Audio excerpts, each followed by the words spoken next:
এইটা ছিল আমার রিসেপশন পার্টির ফুল লুক। মানে আর কি আমার রিসেপশন না, যার রিসেপশনে গিয়েছিলাম পাশের বাড়ির যে ভাসুরের রিসেপশন ছিল, সেখানে যেই সাজটা সেজেছিলাম তার একটা ফুল লুক শেয়ার করলাম।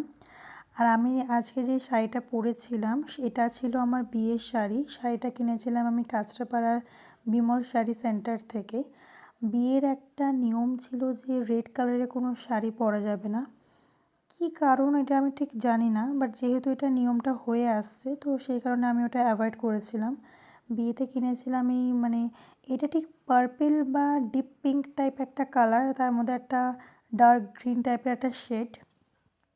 এই শাড়িটাই পরেছিলাম এবং বিয়েতে কোনো রেড কালারের আমি কিছু পরিনি, আমার বর পরেছিল একটা মেরুন কালারের একটা পাঞ্জাবি। তো যাই হোক, ভিডিও যে ক্লিপটা যে নেওয়া হচ্ছে এটা প্রায় রাত 1:45 কি 2 হয়তো তখন বাজে। দেখো এখানে বিয়ে বাড়িতে কেউ নেই, বাইরেটা একদম পুরো ফাঁকা, আর ভেতরেও কেউ ছিল না, শুধু মা আমার জন্য একটু অপেক্ষা করছিল, কারণ বাইরে আমি ভিডিও ক্লিপটা বানাচ্ছিলাম তাই। আর মা এখানে কিন্তু খুব যত্ন করে আমাকে শাড়িটা পরিয়ে দিয়েছিল।